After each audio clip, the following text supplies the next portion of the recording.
లో మనం అంతా కోరుకునేది ఏంటో తెలుసా? ఫ్రీడమ్. ఫ్రీడమ్. మన డాడీ మమ్మీ మనకి ఫ్రీడమ్ ఇవ్వాలి ఫస్ట్. అంటే మన ఉద్దేశంలో ఫ్రీడమ్ ఏంటంటే విలాసంగా తిరగడం, రెచ్చిపోవడం, ఏదైనా చేయడం, మందు కొట్టడము, సిగరెట్ తాగడం, తుంటబిడీలు కాల్చడము, ఇది ఫ్రీడమ్ అని మనం అనుకుంటున్నాం. వాళ్ళు ఇచ్చిన డబ్బుని ఇష్టమైనట్టు ఖర్చు పెట్టడం. ఈ రోజుల్లో మదర్ ఫాదర్ వాళ్ళ పనుల్లో వాళ్ళు ఉంటారు, మన పనుల్లో మనం ఉంటాం. అర్థమైందా?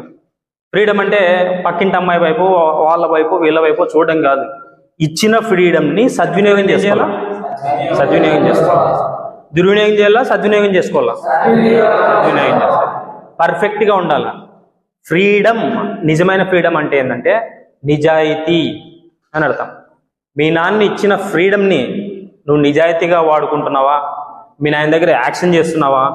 అమ్మా నాన్నని మోసం చేస్తున్నావా? ఈ రోజుల్లో కాలేజీకని వస్తారు కొంతమంది, సినిమా థియేటర్లోనే ఉంటారు. కొంతమంది కేఫ్లో కూర్చుంటున్నారు. ఇంటర్మీడియట్ నాయనలు సిగరెట్ తాగుతున్నారు.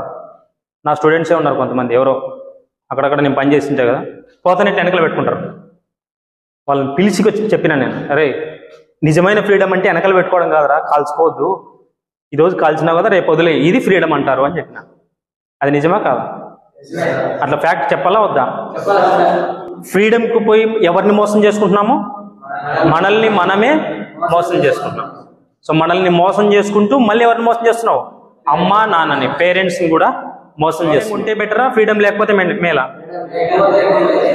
అమ్మా నాన్న పర్మిషన్తో వచ్చే ఫ్రీడమ్ బెటర్. అర్థమవుతుందా? అమ్మా నాన్న వచ్చి తోలుకపోతే ఫ్రీడమ్, గోడ దింగిపోయినాడు అనుకో అది వేరే ఫ్రీడమ్. అర్థమవుతుందా? అమ్మా నాన్న వచ్చి పోయేంత వరకు ఉంటే బాధ్యతగా దాన్ని ఫ్రీడమ్ అంటారు. సో ఫ్రీడమ్ని పర్ఫెక్ట్గా వాడుకుందామా?